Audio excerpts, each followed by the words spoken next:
Z-Study Tablet, your child's gateway to learning, with no internet required, preloaded with courses that empower students to acquire valuable skills, plus interactive virtual labs and a library of digital books.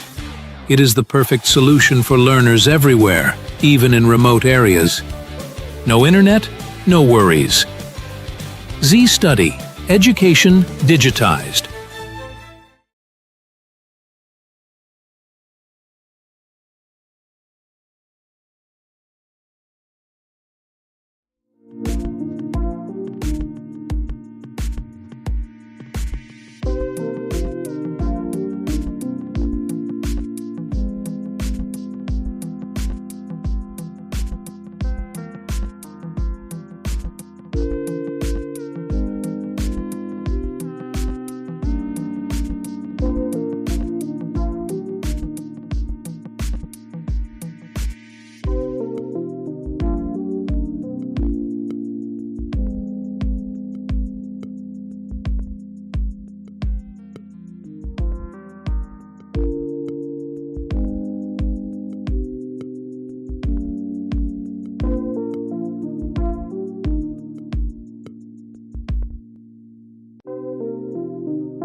There are times when you might feel aimless and can't see the places where you belong, but you will find it.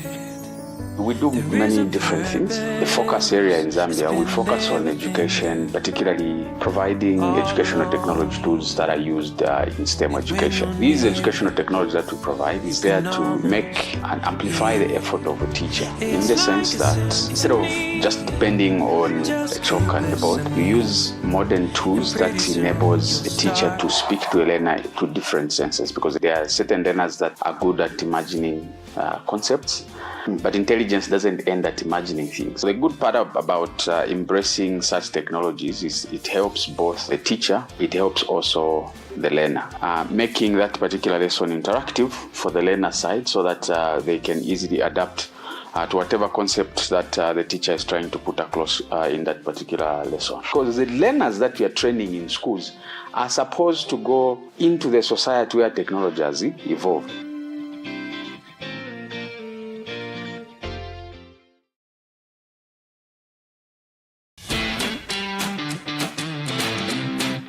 Z-Study Tablet, your child's gateway to learning, with no internet required, preloaded with courses that empower students to acquire valuable skills, plus interactive virtual labs and a library of digital books. It is the perfect solution for learners everywhere, even in remote areas. No internet? No worries. Z-Study, education digitized.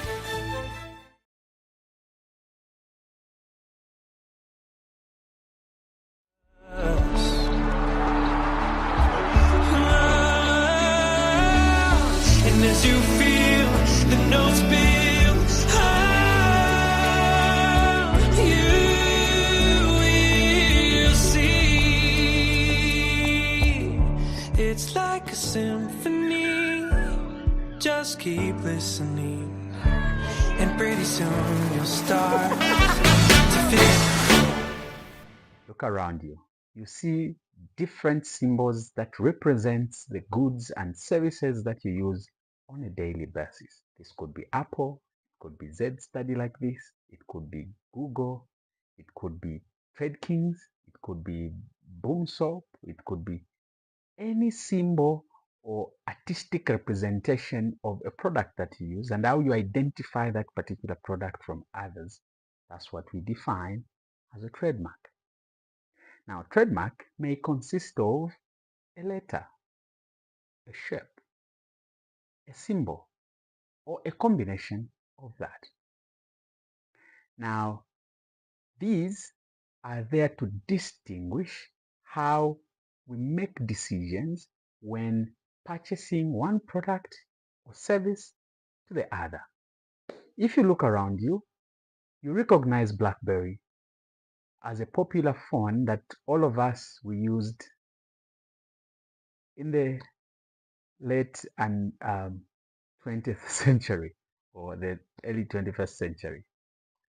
Then you'd also recognize things like, Bell, you recognize things like Skydo, you recognize things like the Petro-Canada, you recognize many other things such as Airtel, MTN, McDonald's, Hungry Lion, KFC, and many other things that we are able to recognize, including the coat of arms for the government of Zambia.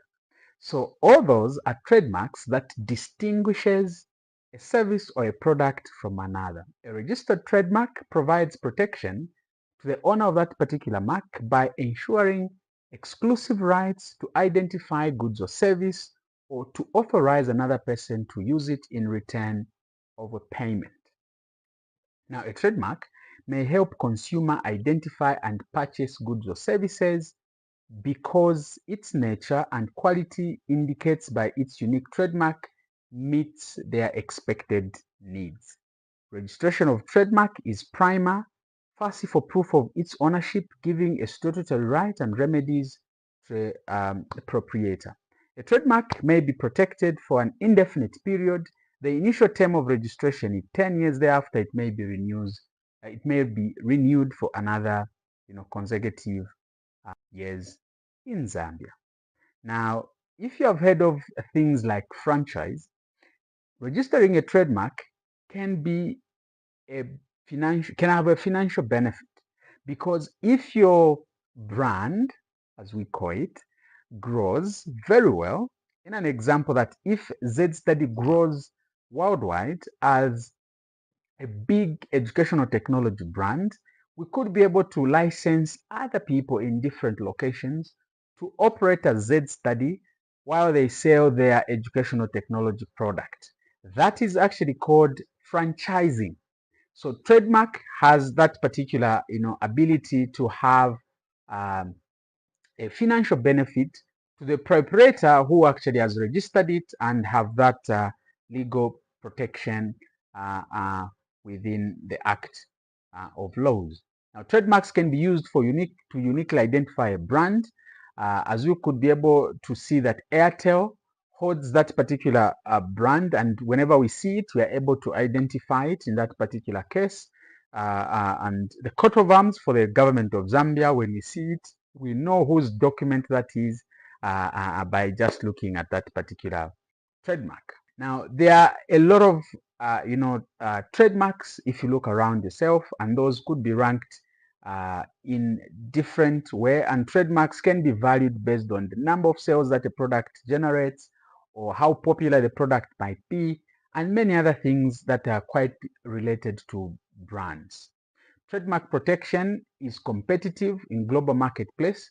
Branding often becomes the most important aspect of a business for an organization. Registering a trademark is important, and it gives a lot of advantages, such as providing proof of ownership, allows you to flag infringement under the Trademarks Act. It prevents others from adopting a similar trademark that might create confusion in the market.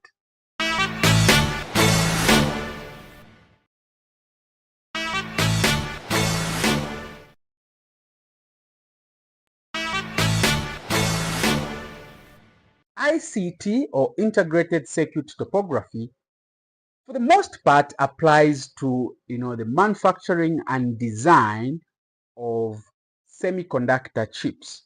So these are chips that forms microprocessors, GPUs, or graphic processing units, tensor processing units, or TPUs, on how these little transistors are arranged on that particular die to, form improved version of memory, performance, energy consumption, throughput, among other technical innovative improvement that has got a better industrial applicability. Now, in that particular sense, that could be protected through what we refer to as ICT, or integrated circuit topography, form of intellectual property right. Now, a circuit such as the one we are looking at the screen may equally be protected, but this particular IP does not directly provide for circuits such as this one. A circuit like this one could be protected through, IPs such as industrial design and other, IPs in that particular sense. Now that we're about to come to the end of understanding the basics about intellectual property rights, I just want to go into a bit of detail so that we may clear out certain issues. Products are not patented by a single patent by a single product. This is to say, a BlackBerry has a single patent for a BlackBerry phone, or an iPhone has a single patent for iPhone, or a vehicle such as a Toyota, Land Cruiser have a single patent for that particular vehicle. That's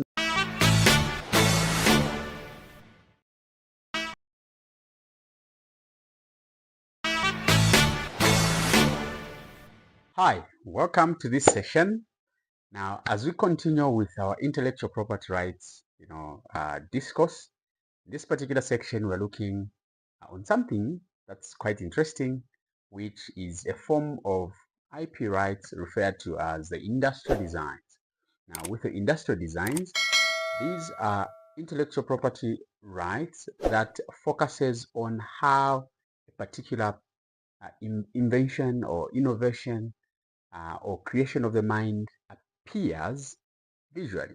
Now, we look at the visual features such as the shape. How does this particular watch looks like? How does this particular, pillow looks like? So that particular shape, the configuration on how the corners, the edges, and things like that, the pattern, how does the color combination or shape combination are put together to form a particular product, or ornaments that are put on there, or combination of these features applied to a finished article made by hand, tool, or machine, is what we are referring to as the industrial design. Now, that combination is not random. Companies, businesses, innovators, inventors choose different patterns and combination that clearly distinguishes their design or their creation from others, and that could be protected. That's what we're discussing in this particular program. So if you could look at what we have on the bottom side of the screen, just down here, you could be able to see that the configuration of how that box is looking like, the configuration, the colors, the shape, how the corners are shaped, and how the pinpoints are looking, all that is unique to this particular product we designed. Now, this is called water handler product that we designed. So in that particular unique configuration in which it is made, qualifies to protect it as an industrial design, so that other people might make other product within the same, space of product family, shouldn't look exactly the same like this, because that would amount to copying, but there should be that variation in terms of how they could come up with that particular device. Why is that important? Because when you're designing a particular product, the pattern, the shape, the configuration, the ornament, or the combination of all these things together may amount to how strong that particular device or machine would look like or would be. It will result into, how unique clients or customers would be able to identify that particular product. It will result into how durable, because of the way the configuration is done, would make something to be stronger and last longer than other things. So those kind of design choices, or those kind of creations, qualifies to be protected under the industrial design.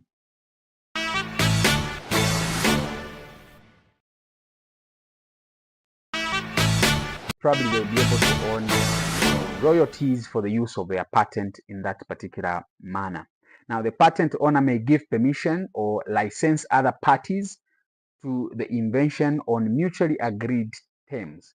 The owner may also sell the rights to the invention to somebody else who will then become a new owner of the patent. This particular statement here just shows that having a patent means, having, it's the same as having any other physical property like a house, a car, a piece of land, etc. Because you can be able to sell and transfer that particular patent to another person, and you'll be able to have that financial benefit from there. Once a patent expires, the protection ends and an invention enters the public domain, and that is the owner no longer holds exclusive rights to that particular invention, which becomes available to the commercial exploitation by others. Now, all patent owners are obliged in return for patent protection to publicly inform on their invention in order to enrich the total body of technical knowledge in the world. Such an ever-increasing body of public knowledge promotes further creativity, innovation in others. In this way, patents provide not only protection for the owner, but valuable information and inspiration for future generations of researchers, inventors, and business entrepreneurs, to mention a few. So, the first patent ever registered in an example of a Canadian patents database was a machine to measure liquids in August 1868. Now, what can you patent? You can patent a product such as a door lock. If you're using a door lock as an example, a door lock could be patented as a product. A chemical composition in a lubricant for door locks could also be patented. An apparatus, a machine for making door locks, can be patented. A process, a method for making door locks can be patented. An improvement of any of these can also be patented. Now, what we mean here is that you can patent a product as a whole, in this case being a door lock, but you can also patent the composition, the material that you are using to create these special door locks that you're making, or the lubricant, the composition of the lubricant for that door lock could also be patented. An apparatus, such as a machine you are using to make door locks, can be patented. A process or a method of making these door locks can equally be patented. Also, any improvement that could be made in any of these that you have discussed could also be patented in that particular manner. Car door locks, patent number CA2590356 in a Canadian database filed by Zygmunt Diswork in 2007 is what you're showing on that particular screen there. Now, did you know that 90% of patents are actually an improvement of existing patent inventions? So what this means, it's a classical,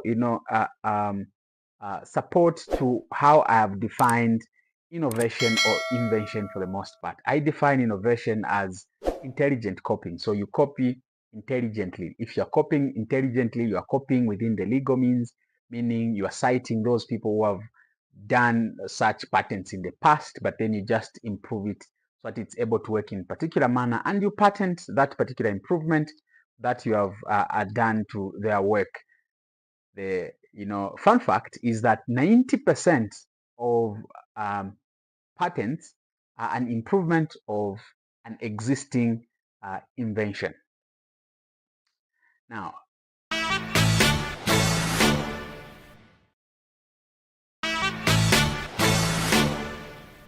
hi, welcome to the section on business innovation and innovation in general. So in this particular section, we are going to, look at innovation.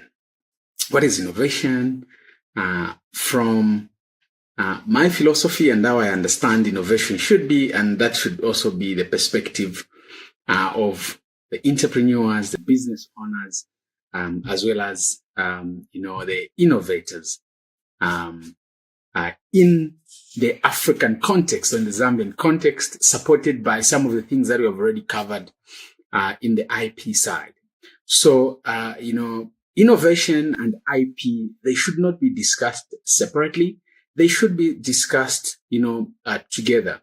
And why I'm saying that is because innovation as well as IP, they go hand in hand in the sense that the output of innovation should be, patents and products that we're supposed to get out of, these innovations as a result of, mind creations in that particular sense. So now what you're covering in this particular section is we're going to look at innovation in its essence. Now, something that I'll quickly, mention is that innovation is regarded by scholars and businesses alike as the most important source of profit. Companies must innovate to remain competitive. The word competition is derived from, a Latin word, cum and petia, that actually refers to working together or to seek together, like that. Now, companies hunt for profits. Now, I will just hold there a bit and take you back on things that we covered in IP. Now, we are saying that companies hunt for profit. Companies have to innovate in order to remain competitive. Competition, we have said it's a derivative of a Latin word, competia, which means to seek together. Now, if companies are hunting for profit, okay, what this means in this particular case is that companies have to continue searching for profit collectively with competitors. So what this means is that the collective, benefit of intellectual property is a society. And when companies and individuals keeps innovating collectively or together, then we are progressing as a society together. And in essence, there is, promise that we will make profits from our relentless seeking for solutions that pesters the human race as we want to advance towards civilization. Now, what you're saying is that when member of an enclosed supply chain loses the competitive edge, it must quickly innovate in order to survive. However, innovation cannot be done so easily. It is not easy to innovate. Why is it not so easy to innovate? We said that 90% of invention or 90% of patents are as a result of improvement on existing patents. What this means is that there is nothing new under the sun. So if you go out there to seek for innovation, what that will mean is that it's difficult for you to identify what you're looking for or what you're seeking for alone. However, it will be easier if you did the searching as a society or as a community or as a people within, the sector in which you exist and you work in that particular sphere. So, what we are finding here is that innovation in its sense is not something that you could easily search or undertake independently because it's very expensive and it does not come by easily and all the time. Innovation has waves in which it exists.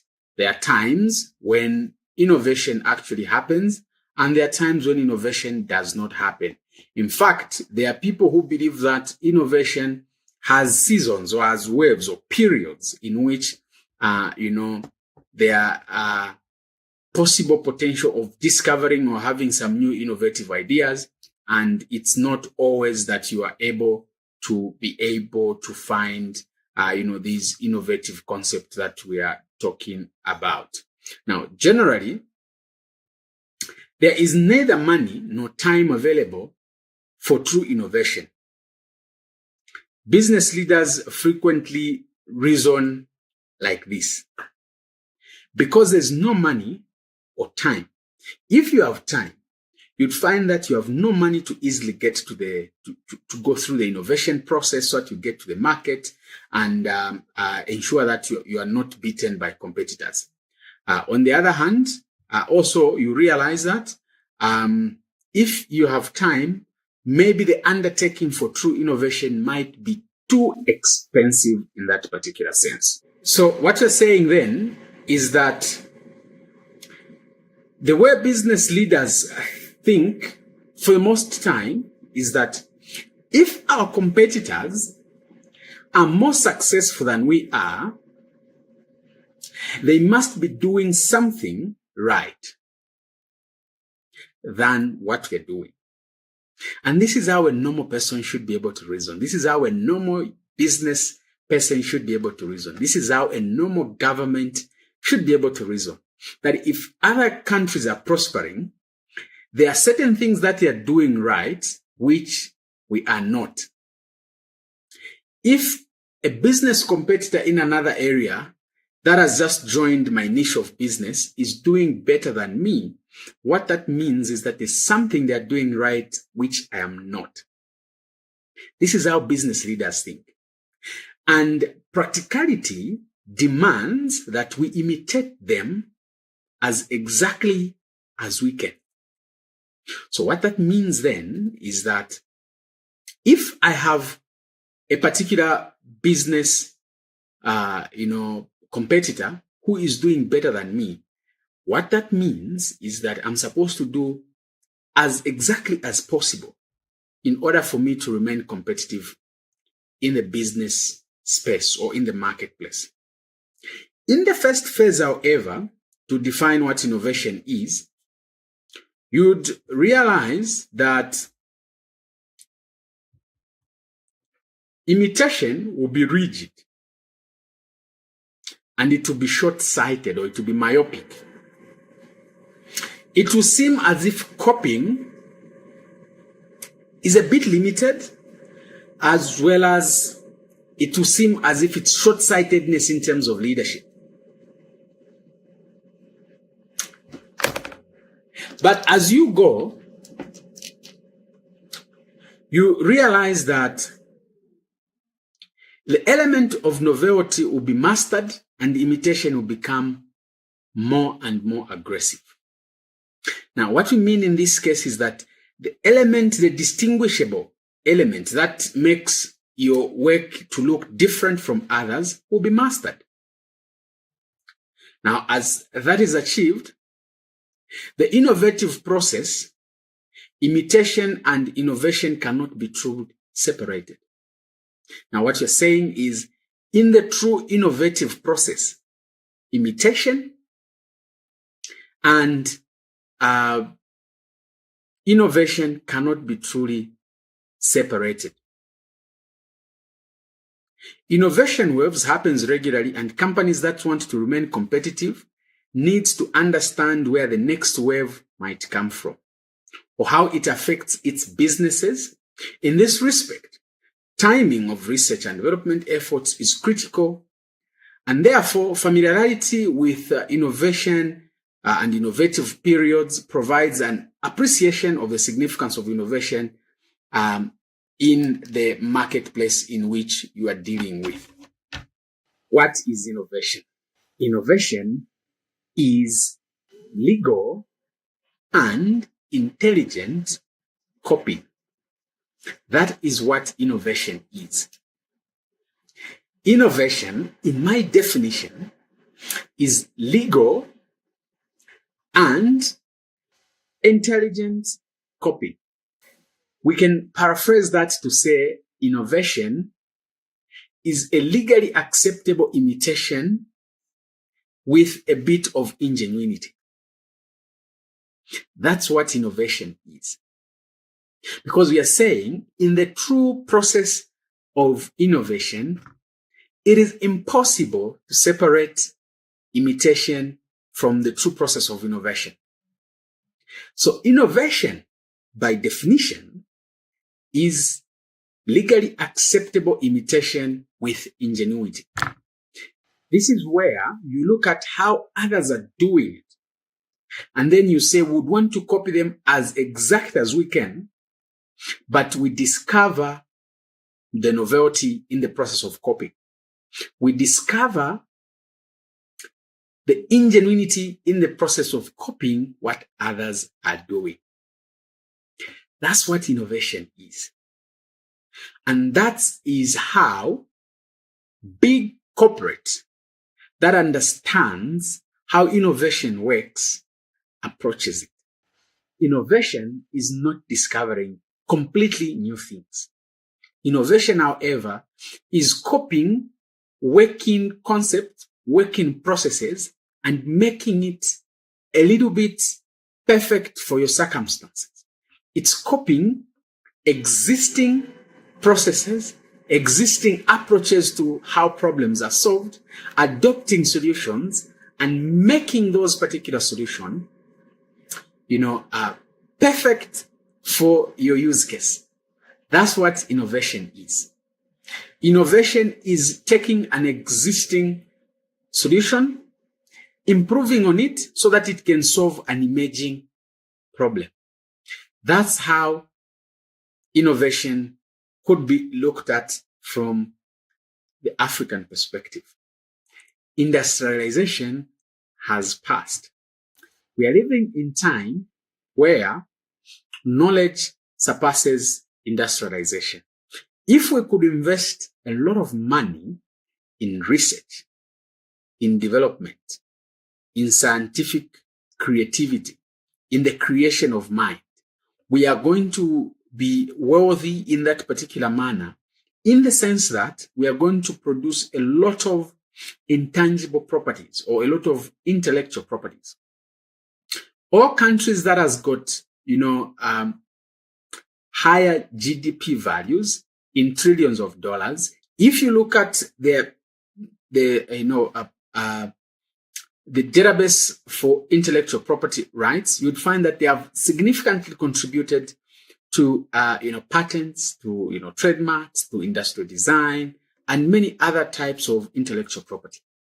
But what you're saying is that they are looking at how other people are solving problems, and then add a little bit of ingenuity or a little bit of novelty to that, and then be able to produce patents and be able to solve their circumstantial problems with existing solutions in an improved way that suits their use case.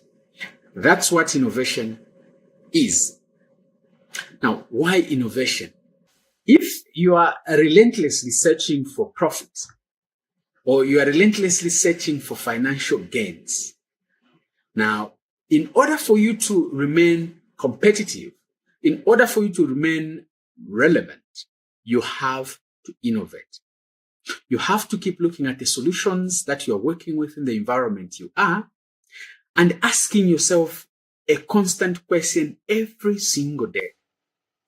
How can I use these existing solutions that are either being done in Zambia, they are being done in the USA, they are being done in India, improve on them to suit the circumstances in which I am living in?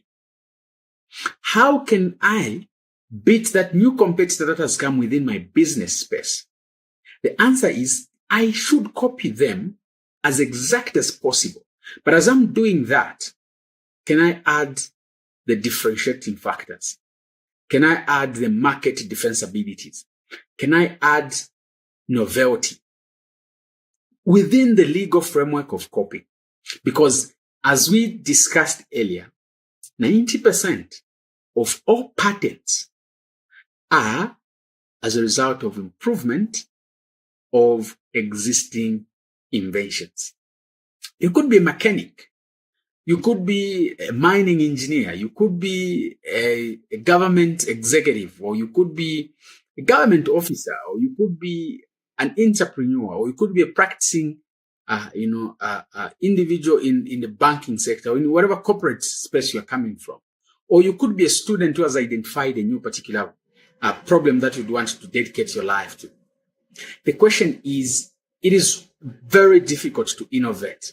The question then is, how are you going to achieve the process of innovation with little or no time, with little or no capital? Perhaps with little or no experience. The way you're going to achieve this is to think like most corporate leaders think, is to say, if my next neighbor, who is my competitor, is doing better than me, there must be something that I'm doing wrongly. Now, if there's something that I'm doing wrongly, what that means is I'm supposed to copy them as exact as I can. But in the process of copying them, let me be innovative. Let me be intelligent. Let me ensure that I'm within the legal frameworks of copy. What am I improving?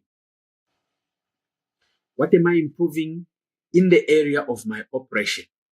The standard operation procedure has been A, B, C, D.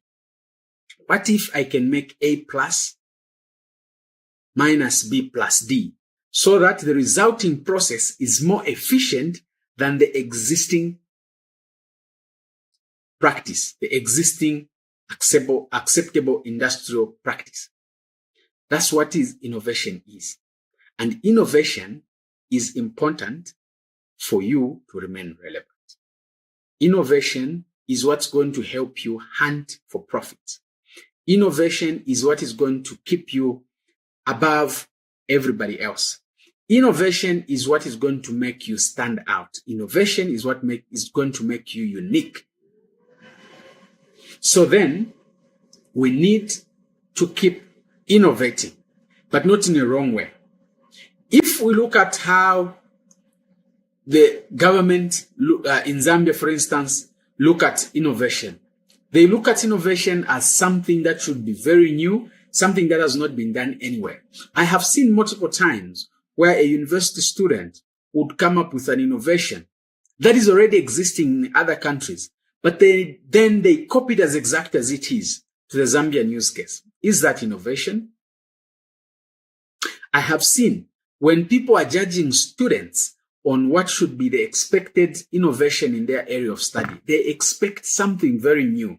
They say, we have seen that before. But have you paid attention to ask a question? What is a gap that this particular student is trying to close?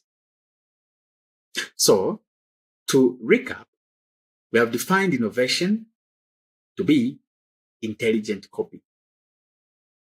The process of imitating within the legal framework that is acceptable in an intelligent way. That's what copying is. That's what innovation is. So with that said, thank you so much and see you in the next presentation.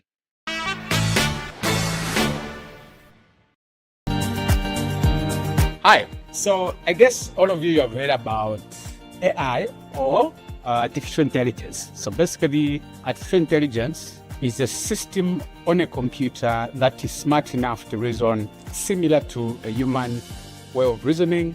That's why we call it artificial, because it's made up.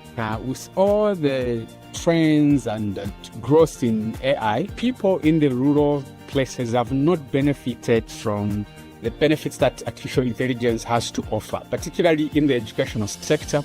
Young people in the rural Zambia and rural African villages, they have not benefited or actually even understood or even been exposed to artificial intelligence. Because of that, at Hero Control Systems, particularly with our Z Study project, we are coming up with an initiative. We are calling it RARE. RARE is a Rural Artificial Intelligence Access Initiative, where we are building or assembling computers like this that runs AI on them, so that we can be able to deploy these particular computers in rural villages where there's no connectivity, there's no access to computers and all that.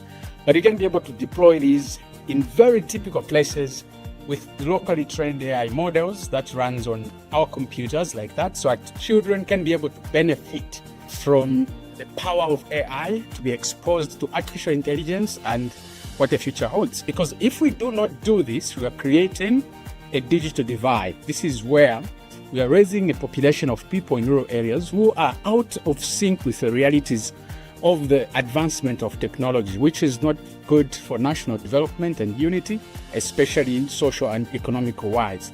So in this case, we have come up with this initiative to ensure that we provide this equitable access to artificial intelligence for children in rural places.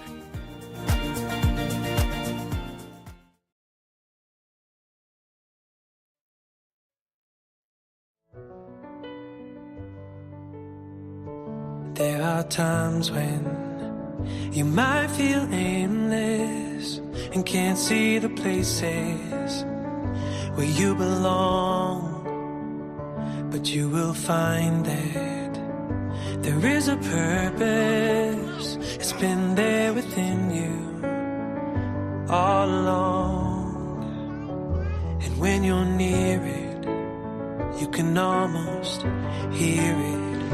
It's like a symphony, just keep listening, and pretty soon you'll start to figure out your part.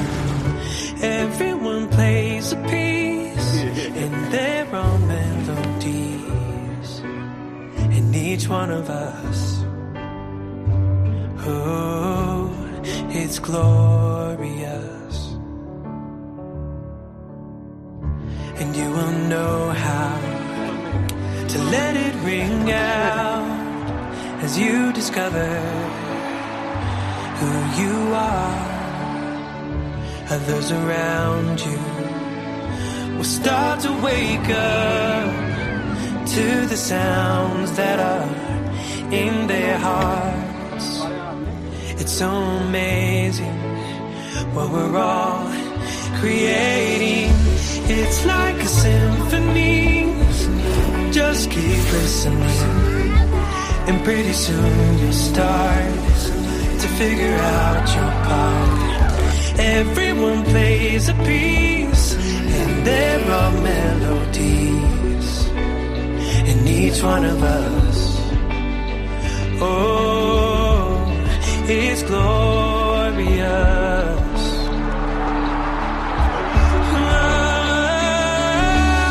And as you feel the notes build, you will see.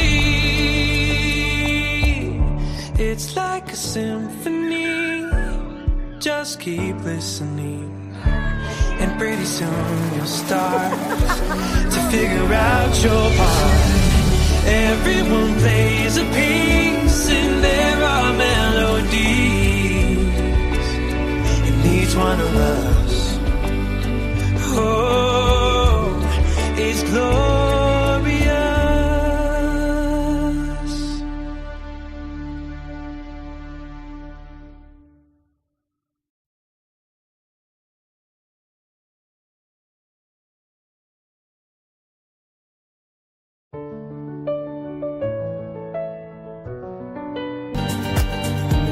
Hi. So I guess all of you have heard about AI or artificial intelligence. So basically, artificial intelligence is a system on a computer that is smart enough to reason similar to a human way of reasoning. That's why we call it artificial, because it's made up with all the trends and growth in AI. People in the rural places have not benefited from the benefits that artificial intelligence has to offer, particularly in the educational sector.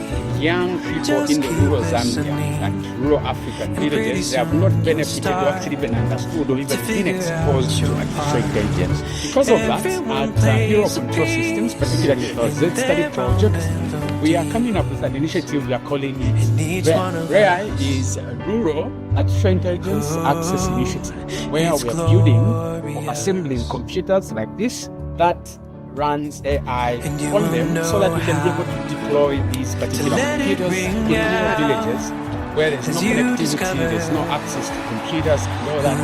But you can be able to deploy these in very typical places with locally trained AI models that run our computers like that, so that children can be able to benefit from the power of AI, be exposed to artificial intelligence and what the future holds. Because if we do not do this, we are creating a digital divide. This is where we are raising a population of people in rural areas who are out of sync with the realities of the advancement of technology, which is not good for national development, especially in social and economic wise. So in this case, we have come up with this initiative to ensure that we provide this equitable access to artificial intelligence for children in rural places.